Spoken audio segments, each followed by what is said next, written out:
Rohit Sharma captain जी को last and deciding test में rest करवाया है। विराट कोहली और आउटसाइड एज की प्यार की कहानी कंटिन्यू होती है इस मैच में। ऋषभ पंत है स्टूपिड, लेकिन ये स्टूपिड बन गया है आपका सबसे highest run scorer. Usman Khawaja ने पहना है ब्लैक आर्म बैंड इस मैच में। क्यों पहना है उसके बारे में बात करेंगे। बुमराह ने ले ली है सैम कॉन्स्टेंस की। अब वो अलग बात कि सैम कॉन्स्टेंस अभी भी बैटिंग कर रहा है, आउट नहीं हुआ और पहले बॉल पे बुमराह पे चौका भी मारा है। और इंडिया के एक रिजर्व प्लेयर ने ये भी बोला है कि मेरे साथ कम्युनिकेशन ही नहीं है, ना ही गोतीबाई की ना ही कैप्टन की। कोई भी मुझे कुछ भी नहीं बताता मेरी सिलेक्शन हुई है नहीं हुई, मैं क्या करूं, मेरा रोल क्या है। No communication whatsoever. So let's get into it. India versus Australia final match has begun. Decider है ये, अगर ऑस्ट्रेलिया जीते तो ऑस्ट्रेलिया जीत जाएगा सीरीज, अगर इंडिया जीते तो लेवल हो जाएगा और अगर ड्रॉ हो जाए तो फिर भी ऑस्ट्रेलिया ही जीतेगा। So Australia is ahead in this series. Last match है, इंपॉर्टेंट मैच है और इसी मैच में रोहित शर्मा जो कि टीम के कैप्टन है उनको ड्रॉप कर दिया है और रीजन ये बताया जा रहा है कि उन्हें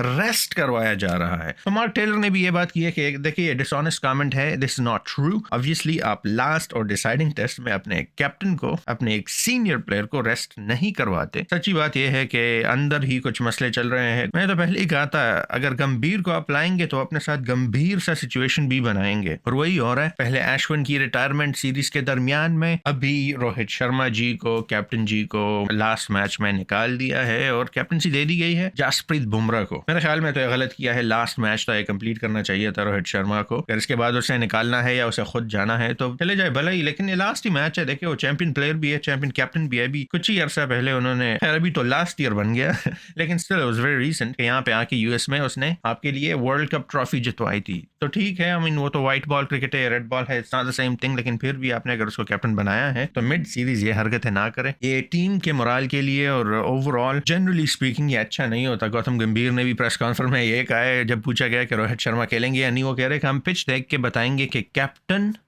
कौन होगा। मतलब कुछ भी, अब पिच देख के कैप्टन चूज करेंगे। चलो जी, मॉडर्न क्रिकेट है, कुछ भी हो सकता है। शायद this is a good decision, अब आखिर में पता चला है क्या होगा। लेकिन इस वक्त इंडिया जो है वो बैकफुट पे है, ऑस्ट्रेलिया आगे निकल रहा है। लेकिन वैसे जो भी है ना, ये लो स्कोरिंग टेस्ट जो है बहुत मजा आ रहा है। मुझे तो लगता है सारे मैचेस ऐसे ही होने चाहिए, ग्रीन बॉलिंग ट्रैक्स बनानी चाहिए। वो 8-8, 9-9, 1000 रन वाले मैचेस जो होते हैं ना, वो बहुत ही निहायत ही बोरिंग होते हैं। अभी भी अफगानिस्तान और जिम्बाब्वे का मैच हुआ है, पता नहीं 2 करोड़ के कितने रन ईच टीम ने किए एक इनिंग्स में, वो भी, और मैच ड्रॉ हो गया। तो इसका फायदा क्या, 5 दिन आप खेल रहे हो और फिर आखिर में ड्रॉ। अगर टेस्ट खेलना है तो इसी तरह ही खेलो, वरना ये 2-2 हजार रन जो एक टीम करता है ना, इसी की वजह से ही टेस्ट जो है मर रहा है। इट्स अ डाइंग स्पोर्ट, कोई भी नहीं देखता इसको। सबसे ज्यादा इस मैच को देखा जा रहा है इसी वजह से कि कंपेटिटिव है, जल्दी खत्म हो रहा है और बहुत ही, खैर इस सीरीज में तो काफी राइवलरीज भी बनी है। लेकिन let's talk about VK. King Kohli की जो प्यार की कहानी है, उसकी आउटसाइड एज के साथ जो लेन देन चल रहा है, जो अफेयर चल रहा है, वो एक बार फिर हमें देखने को मिला। विराट कोहली ने 0 रन पे ही आउटसाइड एज, जो कि वो टिपिकली उसी तरह ही आउट होते हैं, आउट हुए, लेकिन स्टीव स्मिथ ने कैच छोड़ दिया। कुछ लोग बोल रहे हैं कि काफी कंट्रोवर्शियल है ये, वो रूल ये है कि सारी फिंगर्स जो है बॉल के नीचे होनी चाहिए और वो नीचे नहीं थी, साफ नजर आ रहा था कैमरे पे, so therefore it's not out. मुझे तो कोई मसला नहीं लग रहा है, इट्स अ क्लोज वन ही होता है। पिछले मैच में जायसवाल का भी यही हुआ था। बस ये चीजें होती है ना, not every decision has to be straightforward, कुछ डिसीजन ऐसे ग्रे एरिया में होते हैं, लेकिन the rules are clear and according to the rules this is not out, और नॉट आउट दिया था और सही डिसीजन था। लेकिन यहाँ पे इनकी प्यार की कहानी एंड नहीं होती, क्योंकि इसके बाद दोबारा outside edge caught in the slips and VK goes to the dugout, failing to score over 20 runs. Shubman Gill, जिसको रोहित शर्मा की जगह सेलेक्ट किया था, उसने भी कोई 20 रन बनाए हैं। खैर वैसे अगर देखा जाए, लोग कह रहे हैं कि रोहित बाबू को जो आप लोगों ने ड्रॉप कर दिया, लेकिन देखे ना, इसने भी कुछ नहीं किया, 20 रन ही किए। वैसे to be perfectly honest, Rohit Sharma ने तो सारे सीरीज में आई थिंक कोई 30 रन किए हैं, तो 10 रन इसने कम एक इनिंग्स में किए सिर्फ। तो अगर उस मेरिट पे, उस स्टैट्स पे, उस लेवल की बात की जाए तो फिर तो सिलेक्शन बनती है शुभमन गिल की। But regardless, Rohit Sharma is a senior player and a captain and I think he should have been there. At the same time I do feel young player को अगर आप चांस देते हो, so that's not a bad thing, that's always good. The youth is the future. यही शुभमन गिल आपका future star बनेगा, already star बन भी चुके हैं काफी बार, तो giving him a chance is not bad. Rahul ने भी सिर्फ 4 रन बनाए, आउट हो गए और टीम जो है काफी गंभीर सिचुएशन में फंसी हुई है। और अगर स्कोर किया है तो एक ही बंदे ने किया है, जिसका नाम है ऋषभ पंत, जिसको बोला जा रहा था स्टूपिड एंड स्टूपिड। देखिए, आप स्टूपिड भी हो सकते हैं और आप टैलेंटेड भी हो सकते हैं। दोनों जो है म्यूचुअली एक्सक्लूसिव नहीं है, आप दोनों एक साथ हो सकते हैं और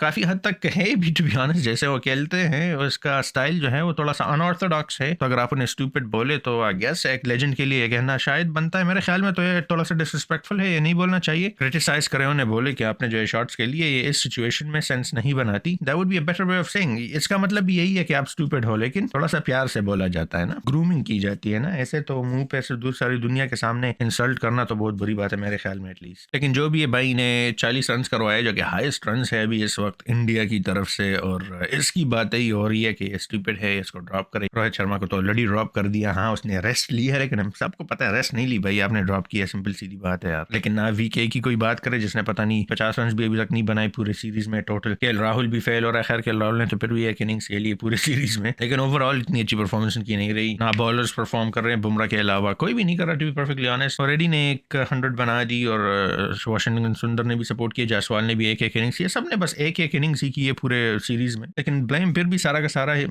रोहित शर्मा पे ही आया है। लेकिन लोग ये भूल जाते कि यार ये वही रोहित शर्मा था जिसने हमें बहुत बहुत सारी मैचेस जितवाई हैं, दूसरे कोचेस के साथ, दूसरे मैनेजमेंट के साथ इसने काम किया है और सब कुछ ठीक था। तो मेरे ख्याल में तो अगर आप असेस करें सिचुएशन को, तो रोहित शर्मा प्रॉब्लम नहीं है। प्रॉब्लम अगर है तो वो मैनेजमेंट है। एक रिजर्व प्लेयर जिसका नाम नहीं बताया जा रहा, शायद ये सच ना हो, लेकिन इनसाइड न्यूज है, एक रिजर्व प्लेयर इंडिया की तरफ से ने बोला है कि उसे कुछ कम्युनिकेशन उससे नहीं की जाती, उसे यह पता नहीं होता कि वो टीम में सेलेक्ट होगा भी या नहीं होगा, उसका रोल क्या है, वो क्या करे, वो कैसे प्रिपरेशन करे। क्या ऑब्वियसली जब आपकी सिलेक्शन होती है तो आप डिफरेंटली प्रिपेयर करते हो, क्योंकि then you are playing in the actual match, आप स्टार्टिंग 11 में होते हो। ये हर स्पोर्ट में ऐसे ही होता है। लेकिन वो बोल रहा है कि हमें नहीं पता कि कौन सेलेक्ट होगा अनटिल टीवी पे रिलीज होता है, और ये बहुत ही बुरी बात है। सबसे पहले तो आपके अपने प्लेयर्स को पता होना चाहिए कि कौन सेलेक्ट होगा कौन नहीं होगा। तो ऐसी खबरें आ रही है इंडिया के डगआउट से, तो ऑब्वियसली ऐसे यही प्रूव होता है कि मसला अगर है तो वो मैनेजमेंट में है। गंभीर की बात नहीं करूंगा, ऑब्वियसली वो भी सिर्फ एक ही बंदा है, मैनेजमेंट तो बहुत ज्यादा लोग होते हैं ना, तो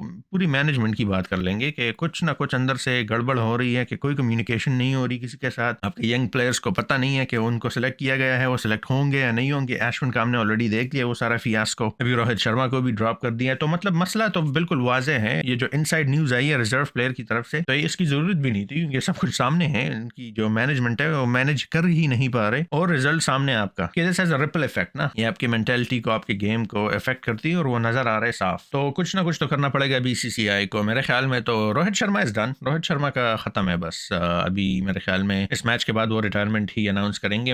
ये मैच तो ऐसा लग रहा है कि ऑस्ट्रेलिया जीत जाएगा, लेकिन ये विकेट भी काफी अच्छी विकेट है। यू नेवर नो, 180 इस विकेट पे अच्छा हो सकता है, आप 150 में आउट कर सकते हो ऑस्ट्रेलिया को। लेकिन उसके लिए ऑफ कोर्स बुमराह के सिवा किसी और को भी परफॉर्म करना पड़ेगा। भाई बिल्कुल वही सीन चल रहा है, एक ही बुमराह जो है वो विकेट भी ले रहा है, वो कैप्टनसी भी कर रहा है, वो बैटिंग भी कर रहा है, वो रन्स भी, मतलब बॉलर है आपका, वो रन्स भी बना रहा है। कुछ तो शर्म करो। और सारे जो है ना खूबसूरत सिडनी पार्क उन्होंने देखा हुआ है, उन्होंने अपने दोस्तों को फोन किए, भाई हमने जाना है पार्क, सिडनी में खूबसूरत ब्यूटीफुल व्यू है, आपने जाना है या नहीं। और अपने दोस्तों के साथ चक्करें मार रहे हैं पार्क में। किसी ने अपने गर्लफ्रेंड को कॉल किए, बेबी जाना है पार्क, वहां पे एंजॉय करेंगे, मजे उड़ाएंगे। बेबी उस तरफ से बोल रही है, लेकिन मैच का क्या होगा? करे, डोंट वरी, बुमराह है ना, बैटिंग भी करेगा, कैप्टनसी भी करेगा, सब कुछ करेगा, दादागिरी भी करेगा, सब कुछ करेगा। सैम कॉन्स्टेंस को मुड़ के एग्रेशन भी दिखाएगा, और दिखा भी दी। वैसे ये मुझे अच्छा लगा, क्योंकि एग्रेशन मैं बोलता हूँ ना, मुझे एग्रेशन बहुत पसंद है। जब ये दिखाते हैं, विराट कोहली भी जब दिखाते हैं, सब दिखाते हैं, लेकिन फिजिकल नहीं होना ये बुरी बात है। लेकिन बुमराह ने इस मैच में दिखा दिया कि असली एग्रेशन और असली स्लेजिंग, जेंटलमैन स्लेजिंग क्या चीज है और वो कैसे करते हैं। उस्मान ख्वाजा ने टाइम वेस्टिंग की कोशिश की, कि आखिर में वो बॉल बहुत ज्यादा स्विंग हो रही थी और वो अपना विकेट लूज नहीं करना चाहते। वो ये करना चाह रहे थे कि ये ओवर बस लास्ट ओवर ही रहे इस दिन का, और इसके बाद हम चले जाएं। तो कभी अपना कप ठीक कर रहा है, कभी वो आर्म बैंड पहना है, जिसके बारे में अभी हम बात करेंगे, कभी क्या टाइम वेस्ट कर रहा है। और बुमराह ऑब्वियसली वहां पे वेट कर रहा है कि यार भाई जल्दी करो, क्या कर रहे हो, क्योंकि वो ओवर रेट की बात भी होती है ना। उसमें घुस गया सैम कॉन्स्टेंस तो क्या, तो वैसे भी राइवलरी चल रही है विराट के साथ और सिराज के साथ, तो वो घुस गया इस सिचुएशन से फायदा लेने के। सैम भी समझ गया कि यहाँ पे अब टाइम जो है वो वेस्ट करना है, तो घुस जाओ, बात को बढ़ाओ, टाइम और भी वेस्ट होगा। तो सैम ने एक्चुअली सही काम किया, जो प्लान था उनका टाइम वेस्टिंग, उसी के लिहाज से किया। तो बुमराह और उसकी तू में हो गई, और फिर जब आया, क्योंकि ओवर तो पूरा करना ही है, बुमराह आया और ख्वाजे की विकेट ले ली और सीधा घूमा है पीछे।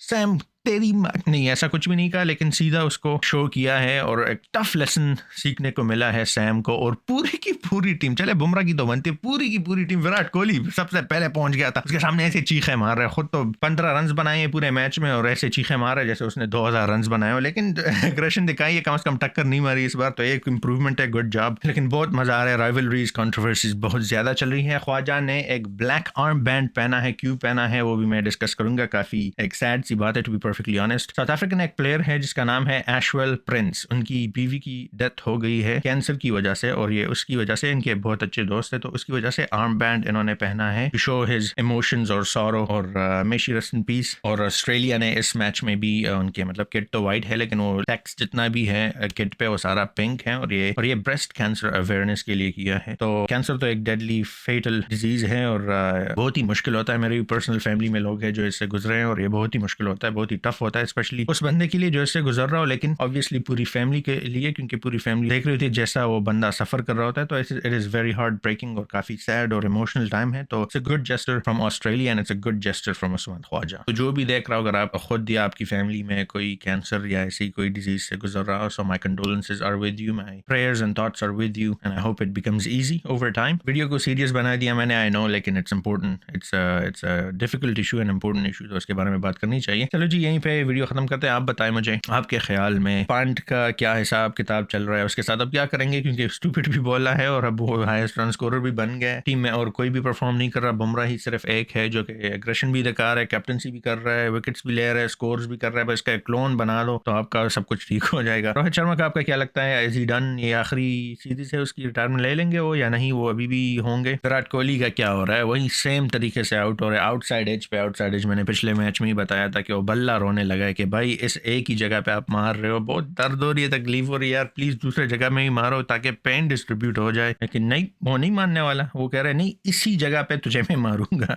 प्यार करता हूँ भाई तुमसे। एनीवेज, वीके का आपके ख्याल में इज ही डन, उसकी भी परफॉर्मेंस काफी कम आ रही है, उसी सेम तरीके से आउट हो रहा है, आउटसाइड एज मुसलसल। क्या होगा, do you think big changes are incoming management में, टीम में, या नहीं it's just a bad patch? हो, ये भी हो सकता है, it's just a bad patch and that's that. Anyways, that was the video for today. I hope आपने एंजॉय किया, अगर किया हो तो लाइक करें इस वीडियो को और सब्सक्राइब भी करें। See you guys in the next video, until then अलविदा, खुदा हाफिज एंड गुड बाय।